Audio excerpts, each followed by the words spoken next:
Carlton. We heading to downtown City Hall for a little bit of OccupyLA. We gonna try to drop some knowledge into their cranium, y'all, because they seem to be misguided, confused, befuddled, and pointing in the wrong direction, y'all. They're standing there right on City Hall lawn, and they're complaining about New York City. So possibly I can tell them a little bit of what I learned over the past 5 years. And here's the song that I used to wake up every day and sing, y'all. Hey, the protester out of time. Another protester has crossed the line to find the money's on the other side. You stupid occupiers, I dream to take and differ with your stupid dumminess. Now let me ask you something. The first thing is, when do we get there? Zuma Dog all the way to OccupyLA and LA City Hall and fucking put some knowledge into their dumb craniums, y'all. Yeah. I don't like that. I'm gonna do that.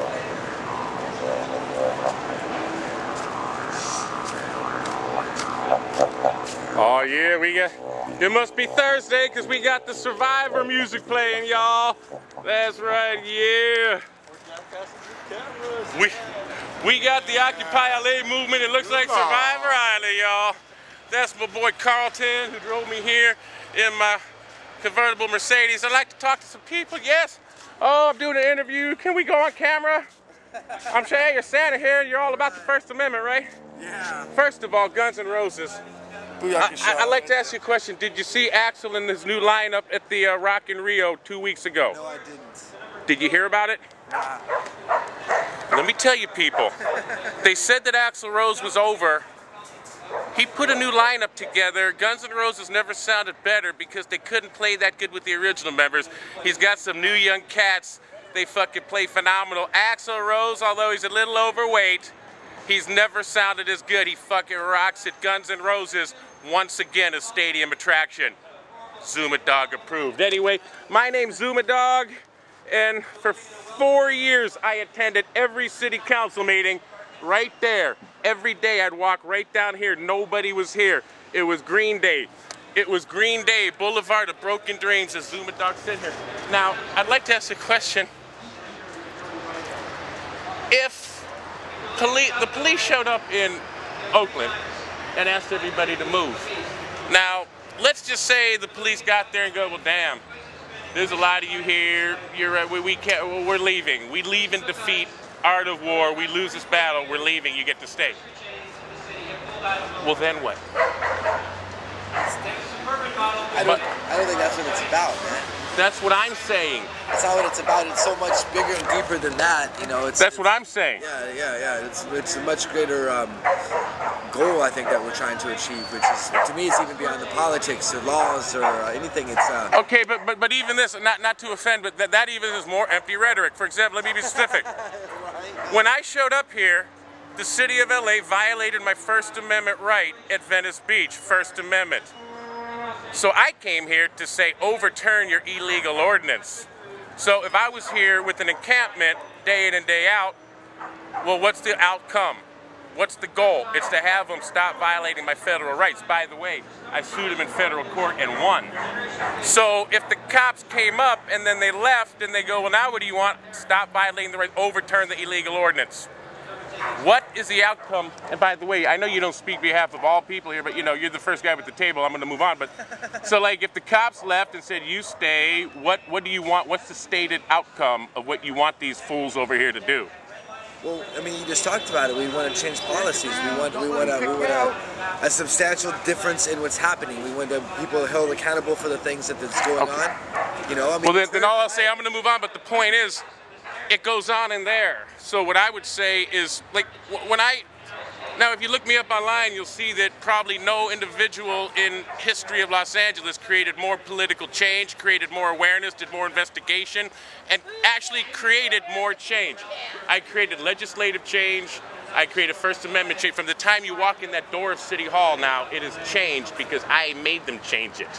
So the point is, I would feel like an idiot after I went in there to do my battle right there in the chambers where it goes on.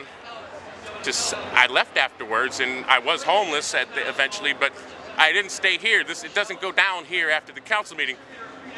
So I would love it if everybody here would walk into council chambers on Tuesday, Wednesday, and Fridays. I spoke to city council 2 weeks ago. I've been up there. I have spoken to city council for this. Go every day. I want you to go every day because that's what momentum every day. The reason they didn't like me is because I came back every day. They thought, oh, this guy's going to come once, he's going to come twice. Then it was a month, then it was 2 months, then it was a year, then it was 2 years, then it was 4 years. And so then that's how you get it to change. You don't go one time, you go fucking every time until they can't take it anymore. And let me tell you, oh, my camera. And let me tell you something, Antonio Ragosa and Bill Rosenthal. You sit here and you go, ah, gee, you people made your point, it's time to move on now. They're protesting. They're not here to make you happy, dumb fuck. So just because you want them to leave, you know, I'm not happy with the message OccupyLA is bringing, but I'd like to say to the politicians, you think they're going to leave because you want them to, dumb fuck? It's called a protest, and they're not leaving because you want them. They're not here to make you happy. Thank you for your time. Oh, yes, thank you. Now, anyone else here, man? There you go. One-man show. So here's here's what I think the people like to know. Here's what I would like the Occupy movement to know, because the point is, I'm serious. I did go to those council meetings, every one of them for 4 years, and I looked at everything that went on, and then the inside City Hall, the people, the workers, they all told me the inside stuff. Pension fraud. Now I get frustrated because you got everybody here in City Hall, and then they point to New York Wall Street. The reason we're suffering a loss of services, loss of staff, loss of everything, why they're raising fees, new taxes, you got to pay for 911, they're not removing the trash, pension fraud. Yes, Wall Street, but it was these elected officials, Mayor Antonio Villaraigosa appointed capital equity firm board members to the pension firms here in LA and the redevelopment agencies. And then they approved, funneled money into fake, phony LLCs and real estate projects that were deemed to be non-investment grade, alternative investments, overly risky. Billions lost, 20% of the pension fund. Now what is happening is the city general fund is forced to cover the losses, because unlike your 401k fund, the city pension fund, the 20% billions of losses to fraud is covered out of the same money to pay for cops, fire, police, trash removal, repairs, libraries, staff, city attorneys, administrators, everything the city pays for. So I'd walk in there and say, what are you doing to make sure Vilar's cronies don't walk away with the chunks of money, 50 million at a time? Because then you don't get the services that were promised. Then they come back and triple your fees and come up with new taxes. Thank you.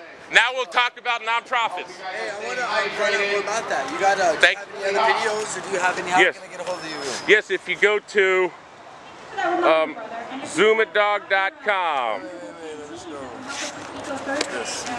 Yes. ZumaDog.com. I'm really glad I came here today, because this is what I was, you know, I'm very happy. I thought that people might not be aware of this. If you go to ZumaDog.com and read my political blog, it's got the 5-year history of pension fraud. I'm telling you that the SEC is looking at it. Andrew Cuomo. Okay, I'm going to go. Andrew Cuomo has looked into this. Please, and send me an email, Guns N' Roses guy, bro. Send me an email. It's there, and I really appreciate it. Maybe I'll come back, because I'm really glad. I'm really glad that you want to hear about this. That's the problem. Thank you. Call me. Contact me. I love you. Hey. I'm already happy I fucking came, because that one guy didn't know about that. Now he wants to hear more. So, like, now comments. Get up there. Question for a speaker? There you go. Right here, he's got a question. I have a question. This guy has a question. Can I ask a question? For our speaker? Yeah. For Mark? Okay. Okay, you want to ask me? Okay, what's your question, ma'am?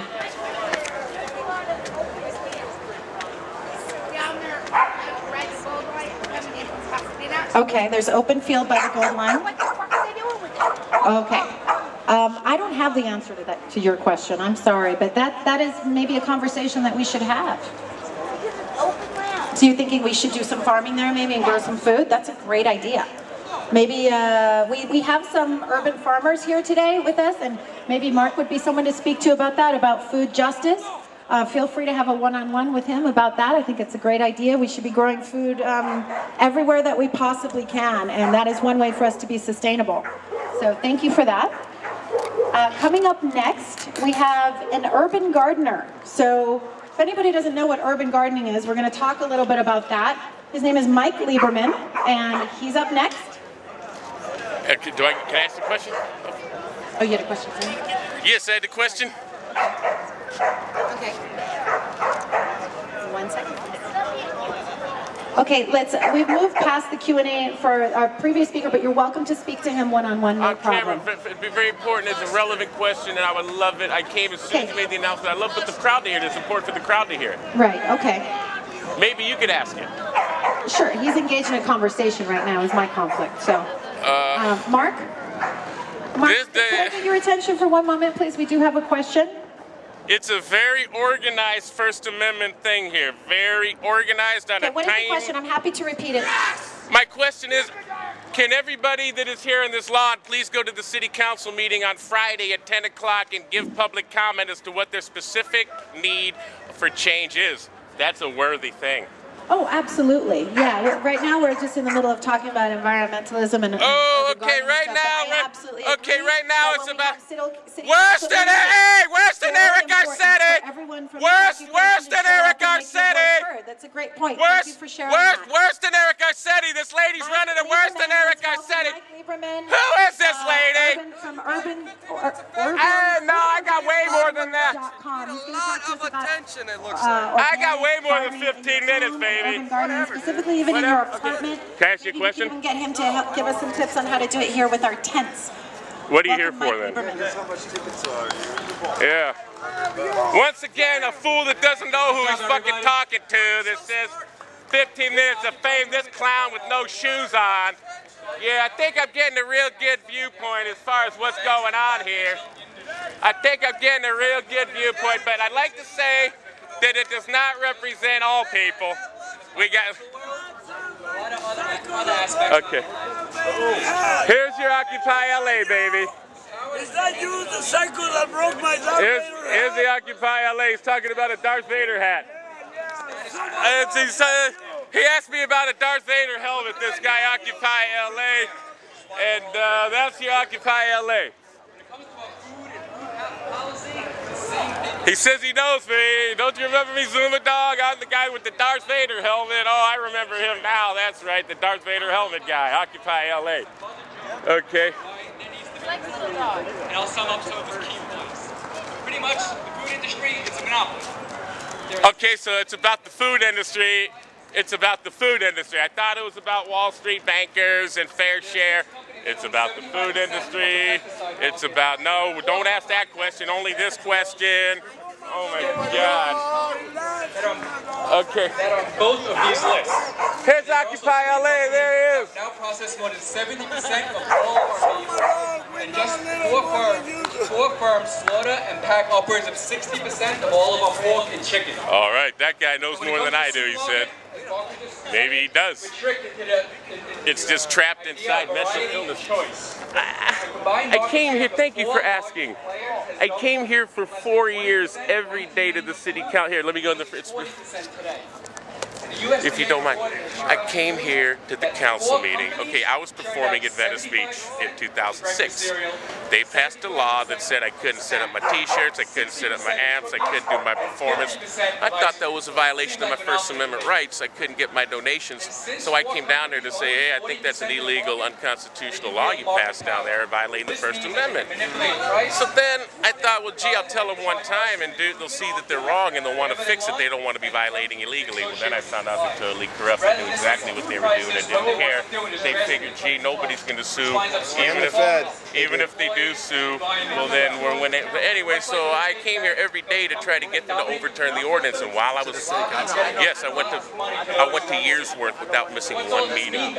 So while I was waiting to give my own public comment, I heard the issues of everybody else giving public comment. It's like, oh my God, I don't like what I'm hearing here. What the hell is this corruption factory? So then when I was on, they televised the meetings on TV. So then people started to see me. You see, I got some character, and so that was going on TV. So they're like, well, gee, don't you care about, you talk about Venice every day, what about the kids? Don't you care about kids? Talk about LAOC. Don't you care about the seniors in housing, not getting a house? Talk about the senior housing.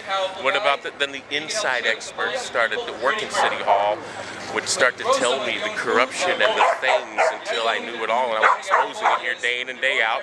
I was in LA Weekly, LA Times, ABC News Nightline. I ran for mayor. My name alone got 10,000 votes. I came in 4th out of 10. What's your name? Zuma Dog. So I see people here. My number one question would be, let's say this was Oakland and the cops came and they said, you got to move, and you said, we're not moving. And then the cops go, well, okay, we lose. We retreat in defeat, and you got to stay.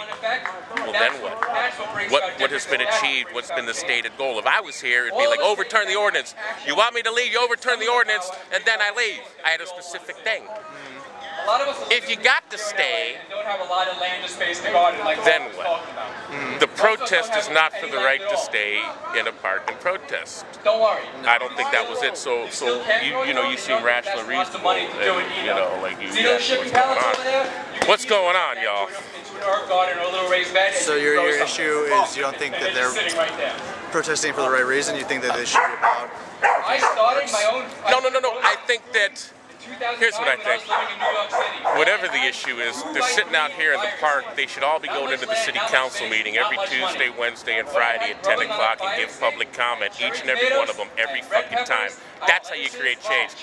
The only reason they don't want you here is because they can't run their farmer's market and you're hurting the grass and sprinklers. Otherwise, they don't give a shit. Stay here all you want. It doesn't affect them in any way. They're not going to have to do one fucking thing different. Now all that's going to happen is the mayor's going to pass a law that nobody could be out here, and then he's going to arrest everybody, and you're going to think that you have the right to be here, and then you're going to be arrested. I know First Amendment. They came after me every way with the cops to try to get me out of City Hall. So so that is not the stated outcome. What I think the problem was. A lot of things that the people are asking for, housing, shelter, food. The federal government has provided LA billions of dollars for things, It goes to nonprofits to provide services. It goes to federal stimulus money, housing. Then the elected officials with cronies, friends, relatives, pilfer. They set up phony LLCs, phony nonprofits, and they funnel the money and then they pilfer it out. Then the community doesn't get what they were promised and what the money was given for. Then they raise your fees and raise your taxes and come up with new fees and taxes. And they were just given the money. Then you find out these pension commissioners were making $50 million, $100 million just to broker a deal, and that they lost $20 billion to the city of LA, the pension money, and then to find out it went into non-investment grade, overly risky, and then Andrew Cuomo busts these people. These people that I investigated are in prison now, some of them, by Andrew Cuomo. So I would love to see people go in here and say every day, if you were in there where it's going out on TV and you're delaying their meetings because you got 1,000 people in there or 500, I'd rather see 30 people in there every day than 1,000 out here. And that's the people at City Hall told me you need 30 people to even get people to pay attention. Get 50 people in there every day. They won't know what the fuck to do. Then you walk up and tell them what you need. Then they'll do it because they got to get you out of there because you got 50 to 100 people jamming up their meeting. And then you put in on every agenda item, not just general public comment. Then when they put it in, see, they had the rent escrow, rent escrow housing on the agenda every day. So then I would speak on the rent escrow. Hey, this is shady. This is corrupt. People are losing their properties. Guess what? Now there's an FBI investigation. Now the FBI is investigating pensions. Now they're investigating the council. I went there and said, hey, FBI, get over here. So you're losing all the money. City Hall under attack, a money laundering machine. Antonio, City Council, FBI, FBI, FBI. And when you do that on TV, guess what happens? The FBI, they got to get off their ass. They got to come here. And I'm sure you heard that the FBI is there right now investigating City Hall, investigating city council members, trying to link other council members. It's all going down. And so you create it by going inside there. It's on TV. You get your message. You talk about general public comment. You put it down on all the agenda items about these things because they just took the money and through their agenda items, pilfered it, diverted it, subverted it, and then whatever's left, they just wasted it. Fraud, waste, abuse. Okay, here's what you tell them. Go in there, 100 people and say you need to commit to quality and productivity. Deming's 14 points. You heard about the economic miracle in Japan after the war when they did the factories and the products at low prices and everybody loved pride, joy, craftsmanship, and the workmanship. That's Deming's 14 points. They took that in Japan. That's how you reduce waste. We need to reduce waste. Here's the final message. I'm broke as hell, y'all. I don't have a penny. I almost killed myself over the weekend. I'm so bipolar I can't even walk the streets. What I'm here to tell you, as broke as I am, I wouldn't ask no billionaire to pay $1 into a bucket that's got Swiss cheese holes in it. So until you patch up the Swiss cheese holes in the bucket you want more people to pour money into, you gotta fix the system. So walk in there, 50 of you, 100 of you, every Tuesday, Wednesday, and Friday, and say, fix the system of Swiss cheese holes that you're pouring money into, and do it now, because you're asking for more fees and taxes, and you're not getting the promised services for the people. Now you got homeless everywhere. It's getting worse, and you just know you waste the money. They know exactly what you're talking about, and then just say Zuma Dog, and then they'll really know. Now, is there anything you'd like to say? No, I think you pretty much covered it there, Zuma Dog. Now, do you feel that I'm onto something? Like, do you feel that that would be a prudent strategy? Possibly you could be the spokesperson for all of OccupyLA now, who's anointed by Zuma Dog, to make that happen? Well, I don't know that. You are now responsible. What's your name, bro? Justin. And what's your home phone number and home address? You are the one now responsible. I want to see 100 people, or I'll be protesting in front of your home from now on, Justin. Thank you for listening. Zuma Dog, political genius, prophet, treasure, legend, icon, history forever. That's just real talk, baby. ZumaDog.com. OccupyLA.